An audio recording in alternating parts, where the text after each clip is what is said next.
accept the task before me. There has been talk of a government of national unity. My aim is higher than that. I seek a government of national competence. In selecting my government, I shall not be weighed down by considerations extraneous to ability and performance. The day for political gamemanship is long gone. I shall assemble competent men and women and young people from across Nigeria to build a safer, more prosperous, and just Nigeria. There shall be young people, women shall be prominent. Whether your faith leads you to pray in a church or mosque will not determine your place in government. Character and competence will. So yeah, we'll talk about this and see what this would mean. Before now, we had heard about government of national unity, and he mentioned that in that statement he personally signed, saying, well, above national unity, what is national unity? A government of national unity, for starters, it's a government that consists of all political parties in the legislature and this National Assembly. We've seen several political parties at the National Assembly going to the National Assembly.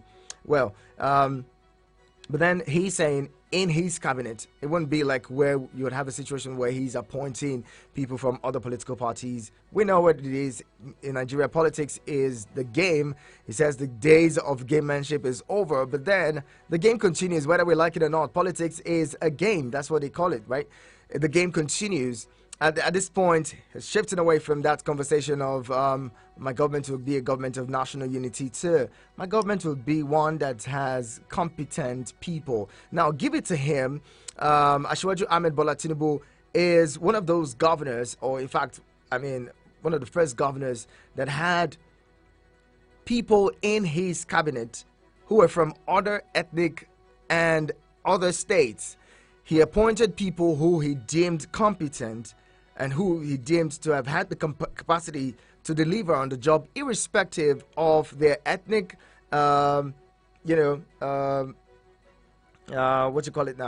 irrespective of their ethnic background or group, irrespective of their religious, their religious or their faith. He had to bring them in and worked with them. And so you have to give it to him. Would also be looking at that, looking at how things play out. He said his government hopes to kick or hit the ground running from day one that they assume government. He says he's been consulting and working with his team to ensure that the Nigerians begin to feel the impact of good governance from day one when he assumes office. Let's hope that we do not experience what we had in 2015, where it took 6 months before a government was formed, before the president, set up his cabinet. Let's hope that we do not have the back and forth that would, that will make people describe the government or the president-elect as, one who is slow at taking decisions. Let's see what plays out in the next 60 days before inauguration on the 29th of May.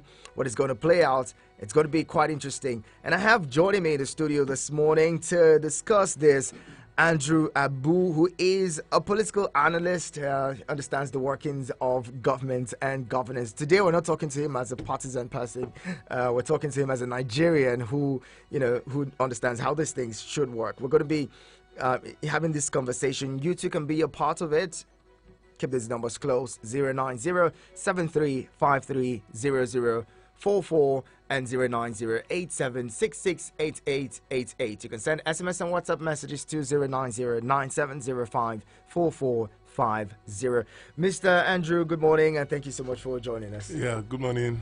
It's good to be here again. Good to have you here. Have we seen this year? Yes, we have. I think. No, we didn't. No. I've not seen you this year. Yeah. Happy New Year to you. Yeah.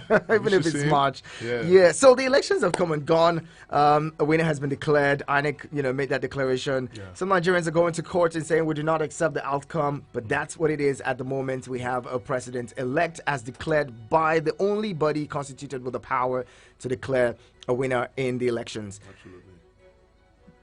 Asiwaju Ahmed Bola Tinubu has said he's going ahead to form a government of competence. And unity. Well, he says he's moving ahead away from thinking higher than national unity. He's thinking about competent Nigerians. And who says we can't have competent Nigerians from every other part of the country? Absolutely. You know, even though he may not be looking at those people from other parties as people had thought. You know, having a situation where for the first time we'd have people who do not subscribe to his political party being a part of his government. Do you think that that would make any political sense?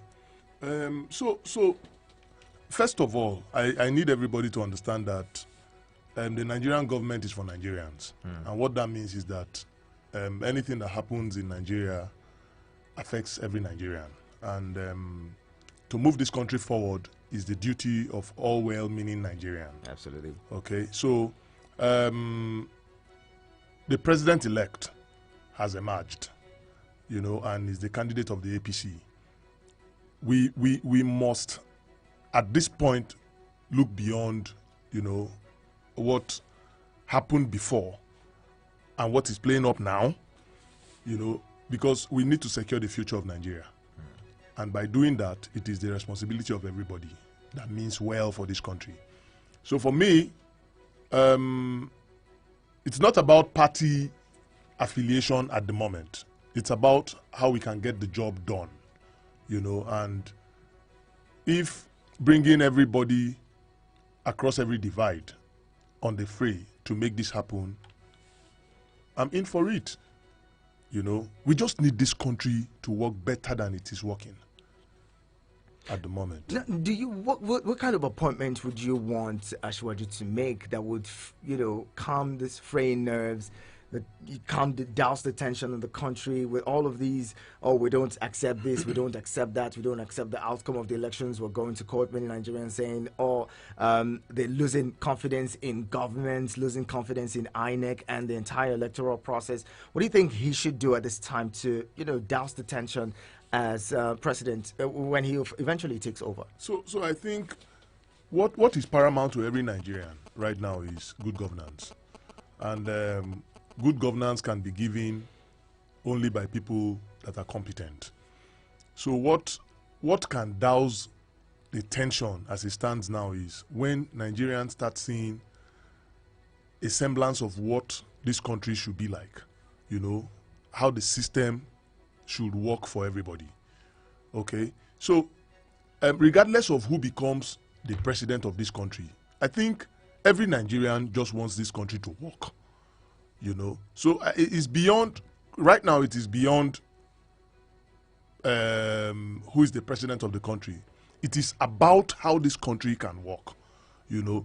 So, and I know that from different statements and also from his manifesto, he has said that pretty much. You know, there are places in the manifesto where he has even assigned, you know, cabinet positions to different demography of age and all, you know. And I know that non-entities are not going to be filled into this government because this government does not have any option than to work. His government does not have any option than to work.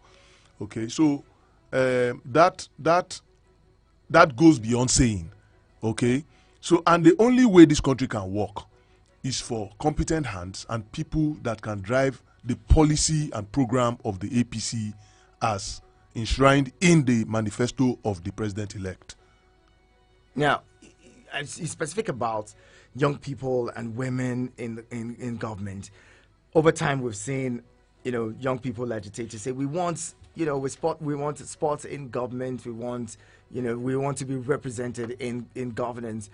Do you think that Asiwaju is going to, you know, looking at his antecedents, we would say at the time when he was governor, he appointed a lot of young people to work with him. Do you see that playing out now, or would we have a situation where party supremacy would take, you know, prominence over his appointments? You know, we had a situation where in the Buhari administration, it seemed like it took too long to reconcile, you know, people that were being appointed because the party is made up of several interests, you know. So at this time, do you think that Asiwaju would have the leverage or the freedom to appoint the people that he wants, or would the party I think play a big role in the appointments Yeah. that he would make? We've heard that he made certain deals with certain people to emerge, and even people who are not in the party. So, do you think that would allow him choose the kind of people that he wants? Well, I don't know about deals. Of course, in politics, you have horse trading here and there. But one thing I know for sure is party supremacy doesn't come into play in this regard. Okay, parties know their place. The government know their place.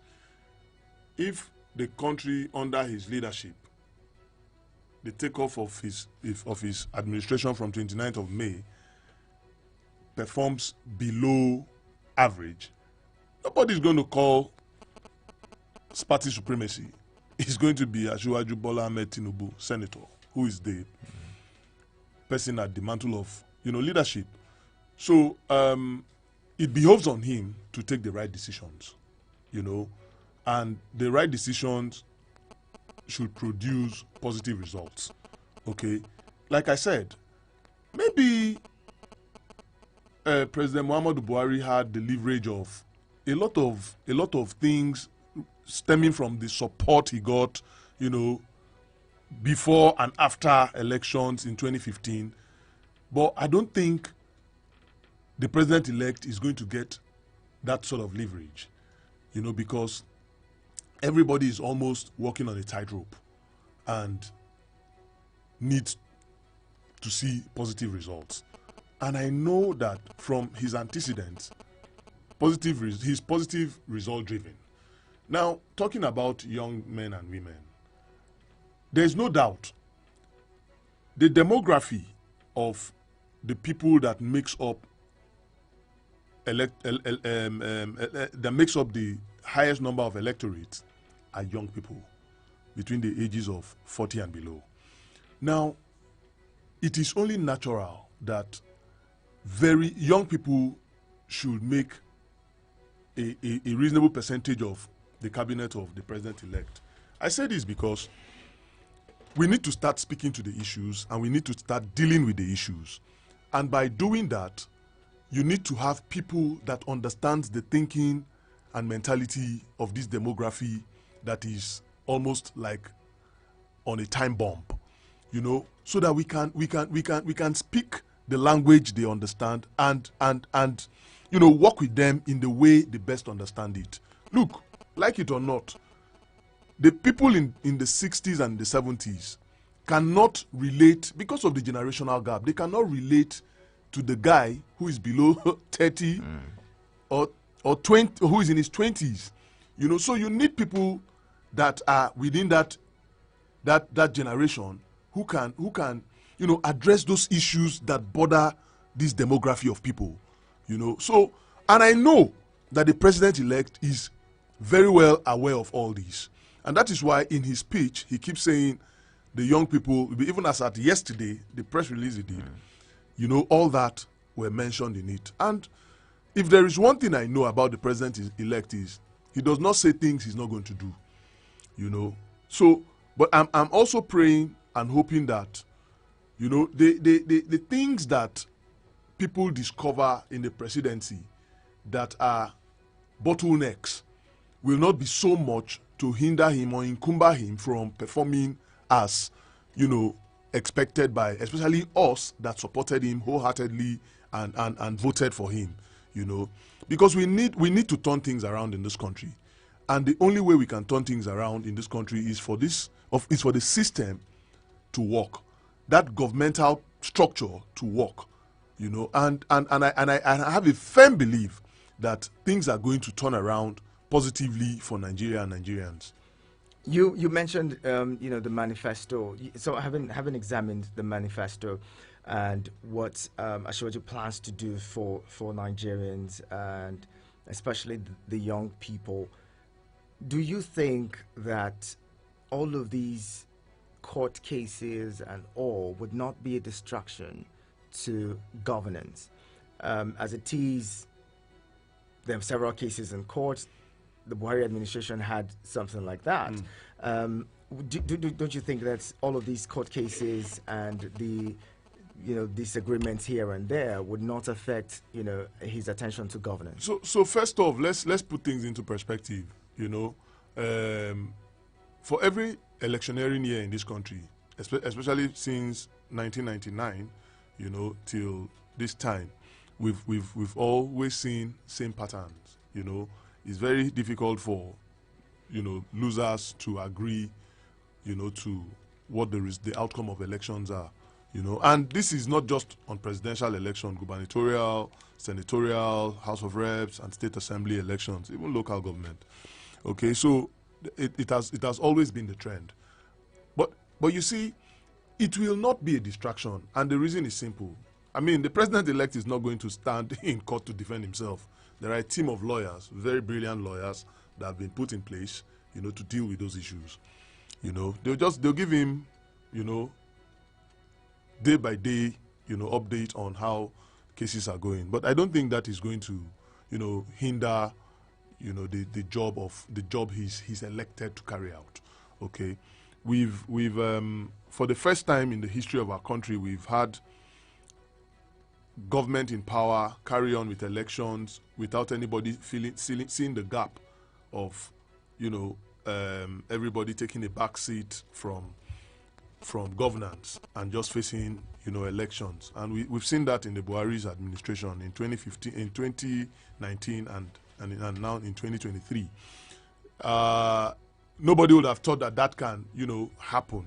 But we got to a point where some certain key people in government were stepped down, from the campaigns to focus on governance. The SGF, who's basically like the engine room of, the government, the vice president, and a host of other people. Some very key ministers, were stepped down from the Presidential Campaign Council. I know the finance minister and, a few other ministries that have very direct impact on, humanity and what have you. So yeah, there will always be cases, and it is within the rights and privileges of people to, show their disagreements, through the right channel, which is the court. And I'm happy that people are doing all that, because we must have a system that people believe in. Okay, and what can prove that system is working is when an alternate body, gives a decision or a judgment, that goes in favor or against. Okay, we saw it in 2019. The PDP presidential candidate took the president, President Muhammadu Buhari and the APC to court, and it went as high as the Supreme Court. And there was an affirmation that the election, went the way of the APC and all. So yeah, so let's have people, display their grievances through the right channel. And I mean, it's well within their rights, and it's allowed. Interesting. Again, having looked at the manifesto and the plans of the Asiwaju, government, what do you think the government is going? How do you think the government is going to run the country and raise monies to fulfill all these promises of securing Nigeria, battling hunger, and poverty, and all of that? The debt profile of the country already is about over 44 trillion naira. They say by the end of June we might be hitting the 77 trillion, which would make it almost impossible to borrow further.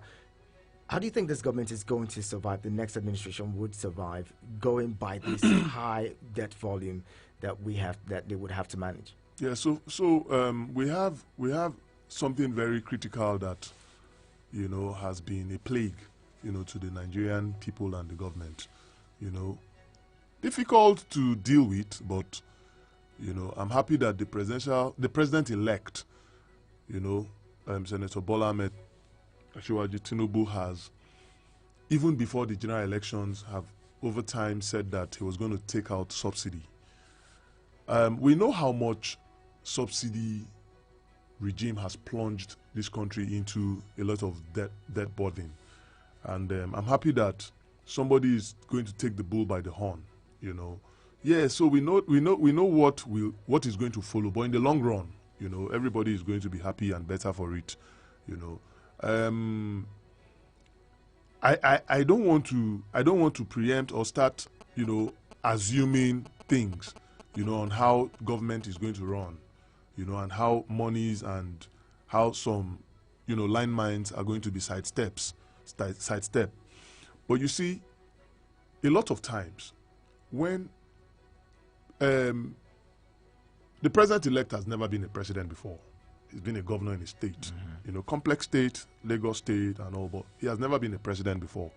And there are a lot of things he's going to, there are a lot of challenges he's going to be seeing for the first time, But again, it takes great mind and great thinking and execution for you to, see how you can deal with those issues.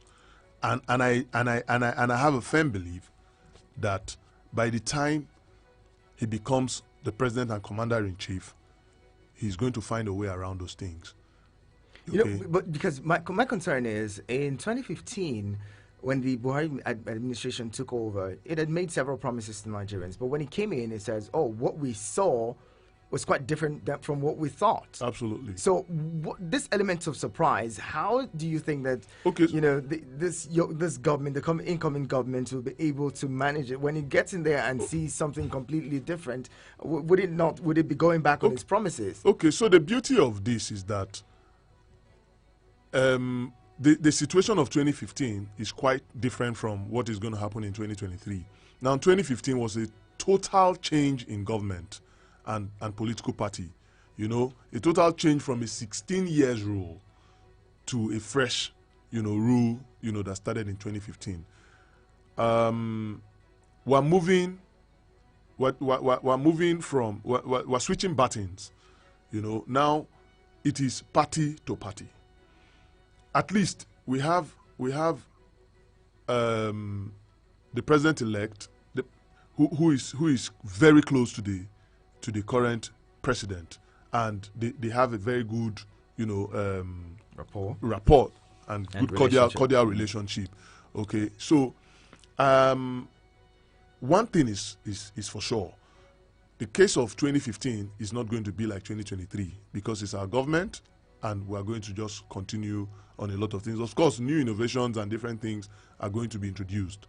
Okay, and we'll find a way to seamlessly marry the continuity of the President Muhammadu Buhari's administration and the incoming government of Senator Bola Ahmed Tinubu.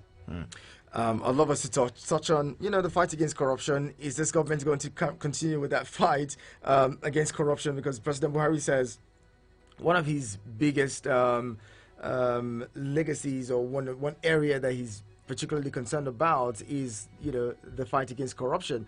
And for him, that would mean that whoever is handing over to should be able to continue in that light. We'll be talking about that some more. Keep it with us. This is Eagles Outlook on your radio experience you can count on. And we've been talking about, the forming of governments, because that's where we are now. But Asiwaju has said he's going to be forming a government of competent people who would work with him, in his cabinet. Stay with us. We'll be talking more.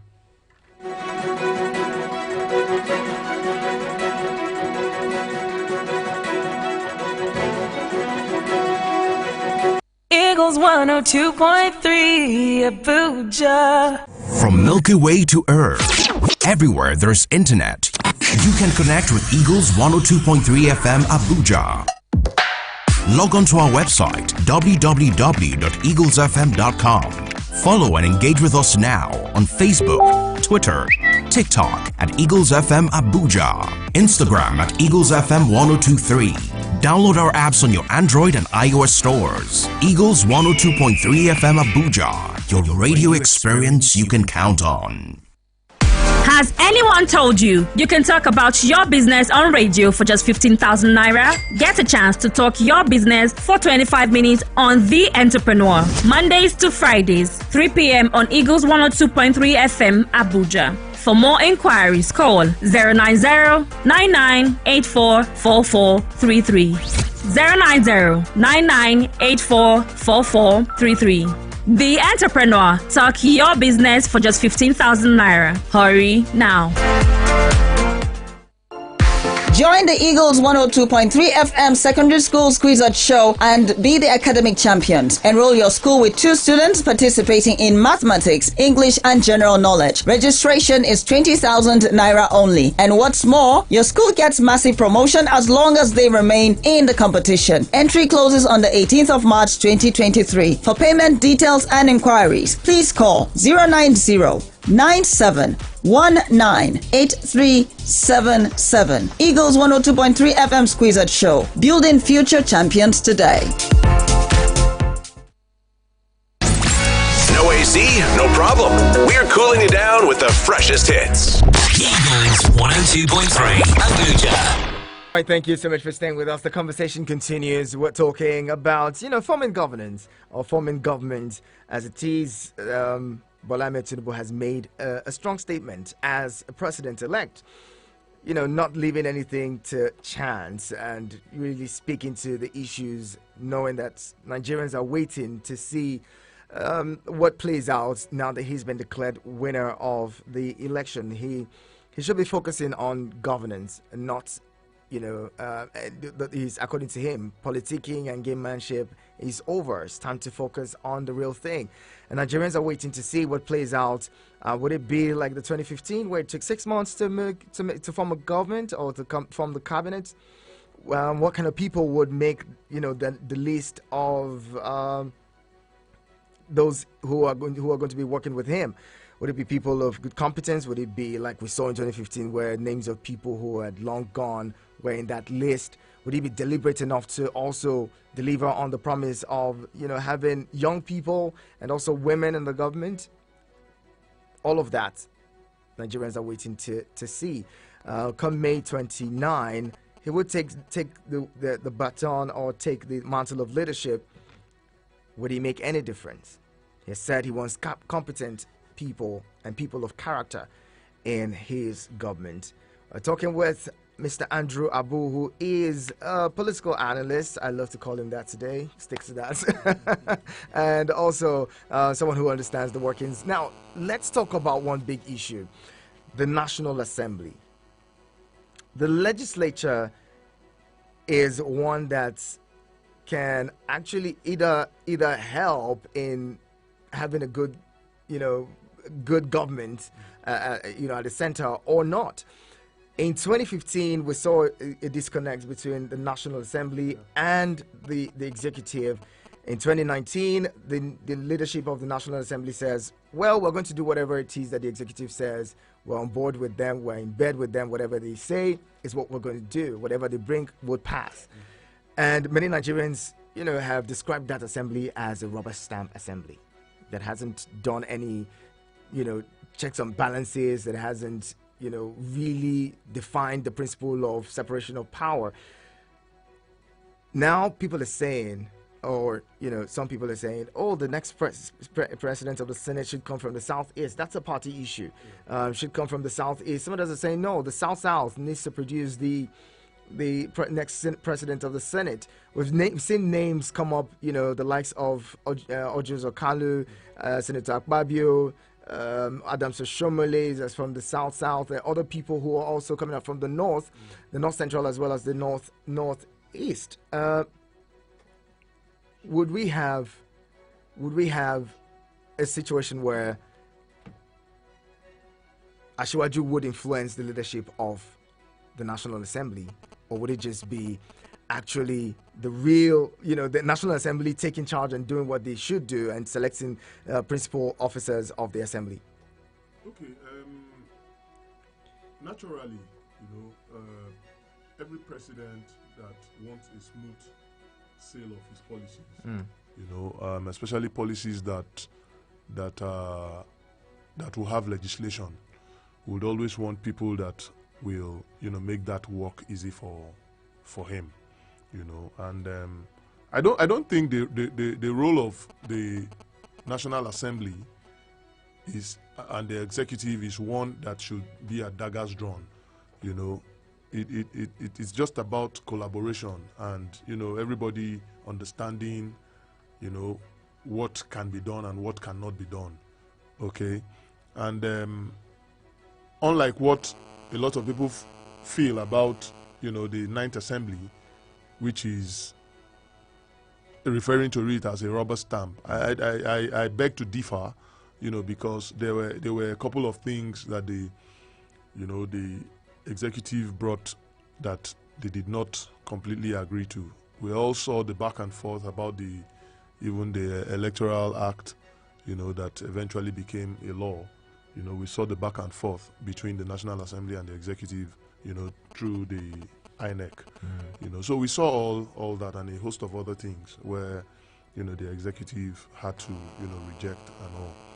So I'm very sure that whoever the presiding and the principal officers of the National Assembly, of the 10th National Assembly, knows one thing, and that thing is that this country has to move, and the support that must be given to the president-elect must be given, because it is going to be in the best interest of every Nigerian who is in one strata of government or the other to ensure that this country works for all, because it is gradually coming home to roost.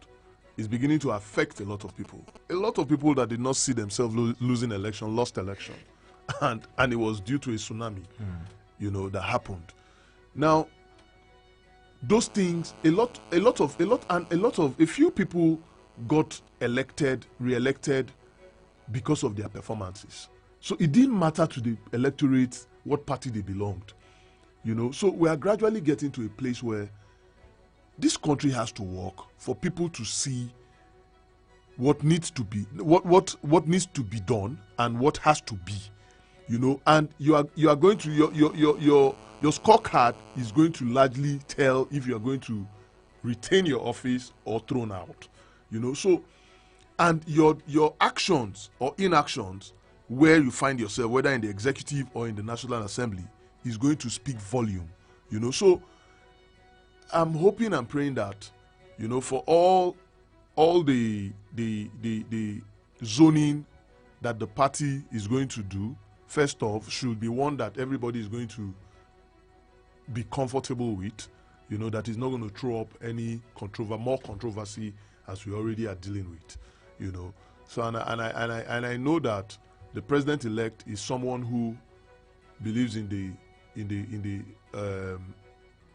the philosophy of equity, fairness, and justice. Okay, so we are looking at a robust 10th Assembly that is going to work in harmony with the executive to get Nigeria and Nigerians, to where, we're expected to be in the League of Nations. Interesting. Let's bring you into the conversation. You've been listening. Some of you have been itching to join the conversation. Send your calls. Call in now. Let's take your thoughts and responses. What you think? What you make of, the statements around building a cabinet for the incoming government or the incoming administration.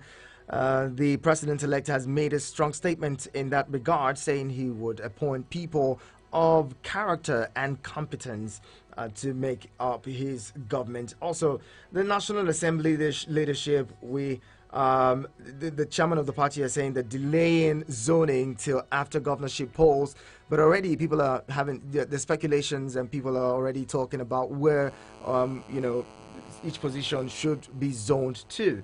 We're bringing this caller. Hello, good morning. Well, good morning, Chris. Good morning. Yeah, Dominion. Dominion, I'm glad you're here. Yeah, thank you very much. I greet your guests. Good morning, Dominion. Yeah, good morning. But Chris, you do not introduce your guest properly to us, so that we know where he's coming from. Today, elections are around the corner, so I don't want anything with NBC before you hear statements like it's partisan conversation. We're not having a partisan conversation this morning. That was the reason why I did not introduce him properly, isn't it? I've introduced him. What other introduction do you want? Do you want me to tell you that he's a father? He's a father, he's a husband? Is that what you want to hear? Dominion, leave me alone. Go ahead, let's hear you. It's all right. You asked him a very vital questions. And then he answered some of them brilliantly. But the one that catch my destiny is that you make mention of debt burden that this present government have accumulated. How would Bola Ahmed Tinubu, the president-elect, will tackle them? Is it not going to be an obstacle to him? And he said that he was, or he's still very close to the president, very in Zala, in Spa, a very good friend, right from 2015. But let me ask, if he is very close to the president very well, of which we all know, why didn't he, at least, some of the obnoxious, if I don't know if that is a strong case, a strong assessment, I'm sorry, but all these programs that the Buhari administration is still working on, that crippled Nigerian for, economically, does it mean that what Ahmed Tinubu was waiting? It doesn't mean that he could not be able to advise his close friend in some, at least. What advice has he rendered to this man? And then he was hello? Yes, quickly, just wrap it up, please. Please, Abba, please. It's almost 3 minutes since you've been speaking, Dominion. Just go ahead, ask your question, and then we'll take, and he will respond to you. Okay, my question quickly. So, Ahmed Tinubu was on the wing, waiting how this man will fail, so that he will come and redeem and tell Nigeria that his personal friend, he could not advise him. Nigeria is sinking. Okay. And now, Bishop, you know where I'm going. Valid question. We'll bring that to him. Hello, good morning. Thank you, my friend. Thank you very much. Good morning, Mayor. Yes. We can only have a president at a time.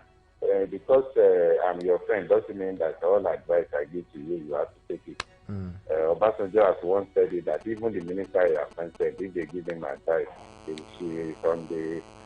can choose not to obey. And if somebody is talking about policies that have been inimical or that have not worked well in Nigeria, what about this Naira design? Everybody listened to Ashwaju on radio and television when he was not happy with the policy. He even thought maybe it was targeted at him. And this morning, honestly, I was just looking at this issue of Naira redesign.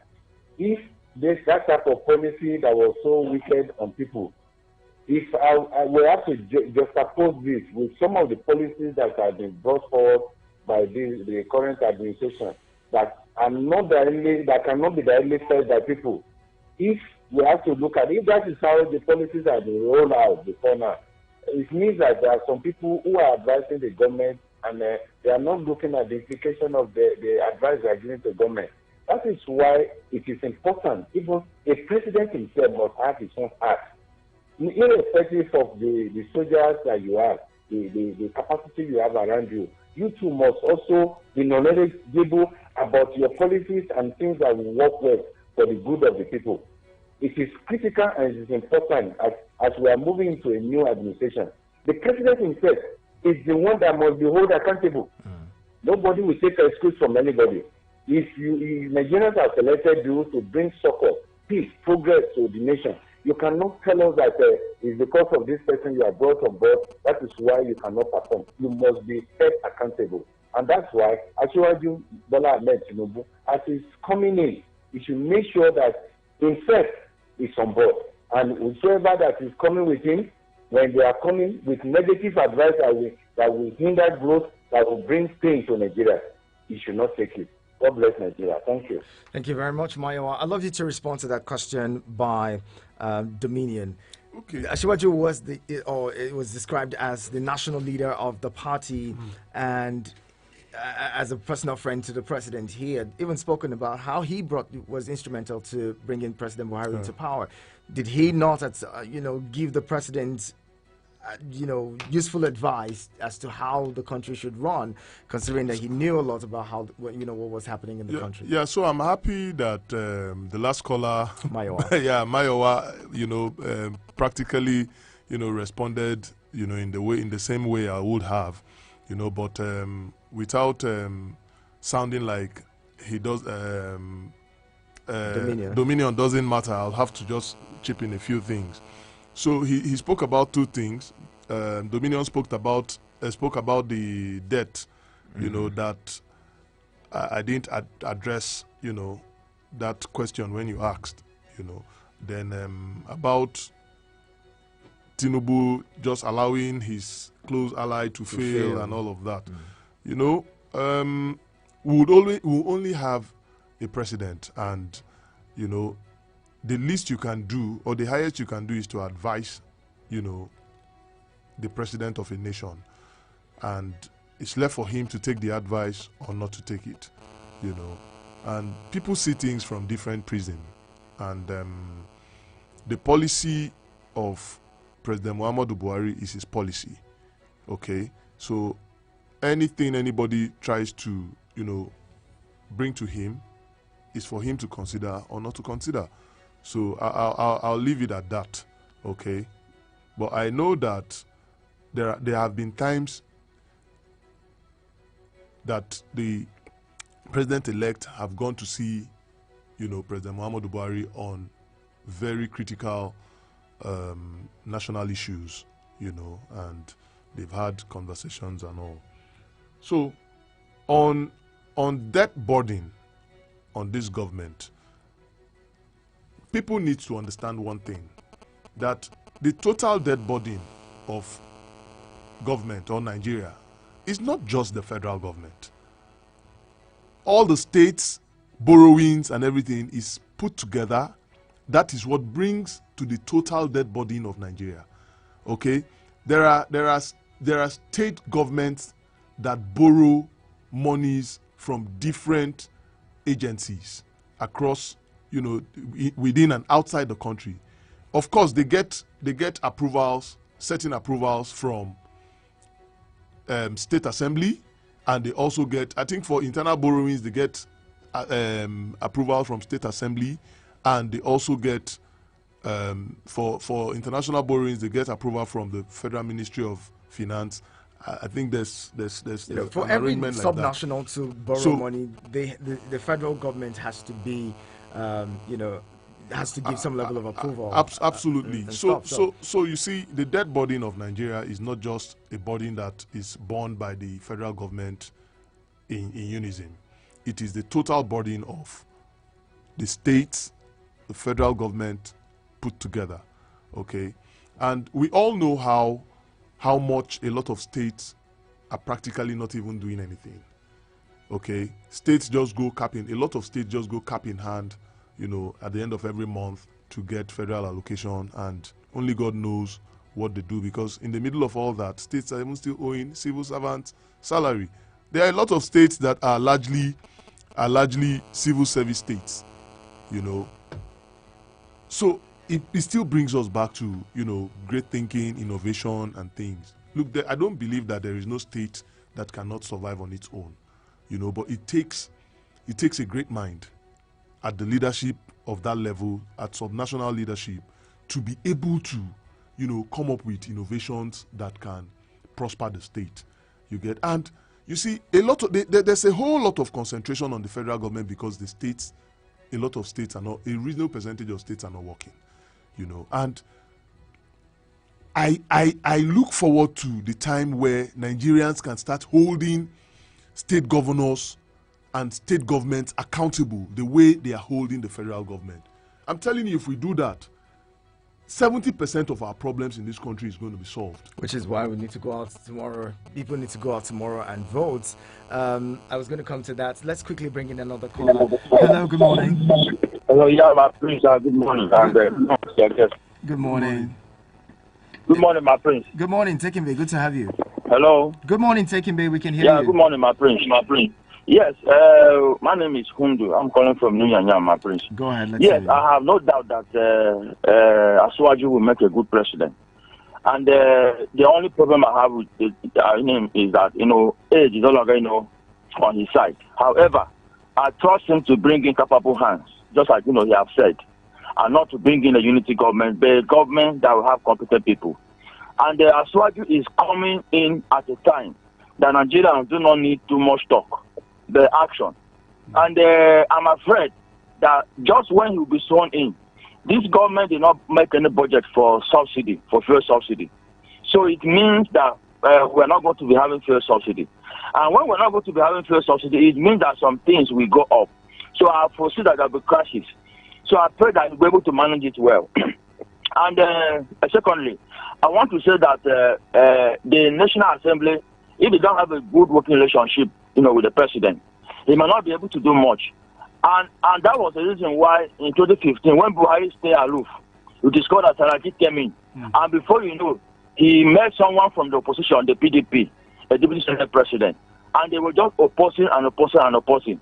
So I think the last time I saw Tinubu call the meeting for National Assembly, members elect. So let him try to do it on time so that such a scenario will not take place again. And I also want to say that this government has been borrowing too much. And if Tinubu comes in, let him consider other ways of trying to get money instead of borrowing too much. All right. Thank you. Thank you very much, taking me. Appreciate you calling in.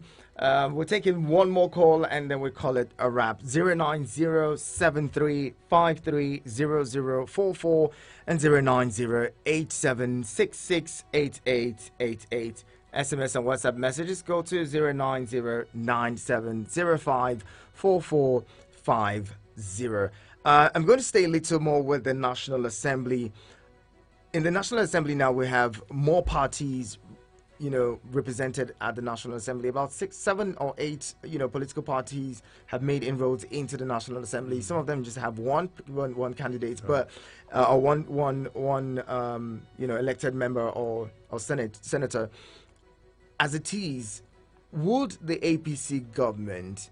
Do you think that the APC government will be able to manage the diversity in the National Assembly? Or do you also see some people, jumping ships and joining the ruling party, considering they have, more control or more numbers in the Assembly? Yeah, that definitely is going to happen. A lot of people are going to jump ship.